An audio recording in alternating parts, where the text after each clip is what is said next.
Joined by Montclair State University. They just played in Game 13 of the 2012 NCAA Division III Softball National Championship Tournament.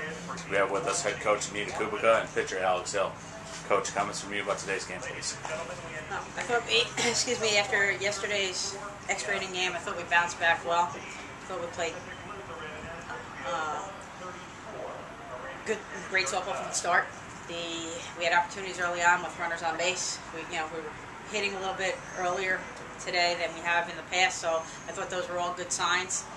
Alex, like every game, kept us in this game to keep us close, and it's up to us to score a run across the plate, and that's where we failed. Talk about a game like this where both teams really are playing some high quality softball, and just obviously not on the forefront is it fun to play in a game like that. You're not thinking about it, but it's also a challenge to play in a game like that. Yeah, I think both. I watched Jackson coach through the years, and you don't get a lot of highs and lows out of him. And there was a point where he was very, very pumped up because to both of us there was a lot on the line with this game, and both of us who was going to flinch first kind of thing. And when we created the error, well, they hit the ball hard enough that made the error right, that he capitalized. I know that it was a pivotal point, turning point, and again, you keep pressing a team, putting pressure on. We should have been able to make the play. We made the play all year. Didn't make the play today, and it's tournament softball. Alex, another outstanding performance for you in this tournament.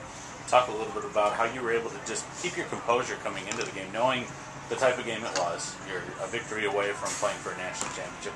How were you able to keep your composure, and what does that just say about your character to be able to maintain and give your team a good chance by another great outing? I know there have been games in the past that I've lost a little bit of my composure, and as a pitcher, that's something that you really should never do, especially because you're in most control of the game at the most times during the game. So to let your team down by losing your composure is something that's wrong for a pitcher to do. I think that coming into the game, I was just looking to just play our game, and I think that my defense and my offense, we failed at times, but overall I think that we were playing our game today. Coming into this game, knowing the team that you were facing with the power that they have in the middle of their lineup, I would characterize you as a strikeout fly ball pitcher with your rise ball that you have there.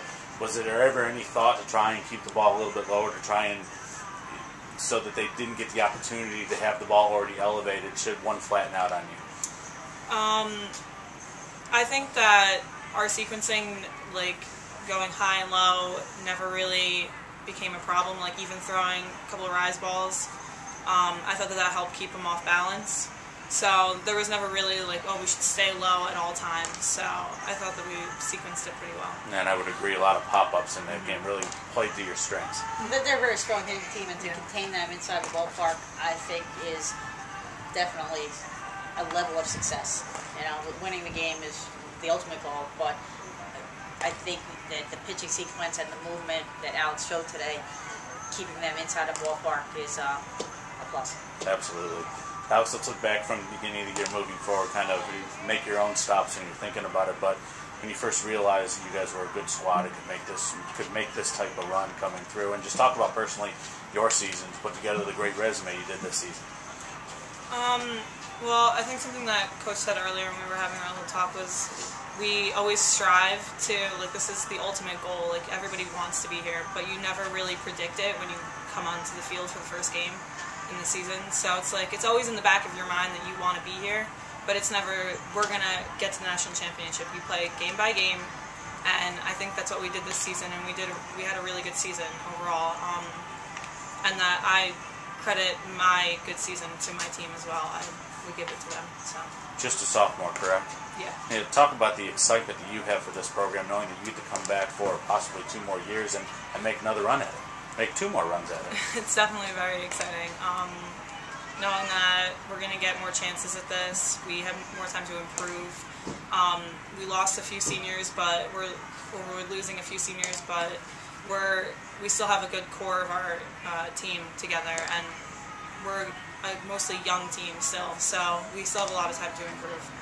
And Coach, just to finish up here, talk about the amount of pride that you have in this program here to make the run that they did here, not only this season to get to this far, but what you see for the future. It's been my experience in the past that when you have a team that comes here once and they get a taste of it a little bit, you need that. It's like any team that gets into a tournament. If you never get into a tournament, you don't really know what it's all about, and you don't have that desire and drive.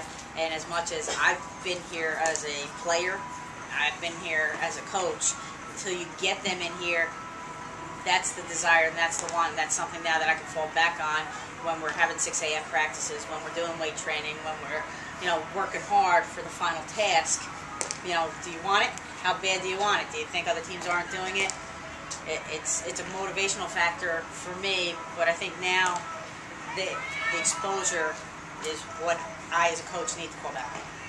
Well, Coach and Alex, thank you for joining us today. Congratulations on reaching this point in the tournament. Thank you.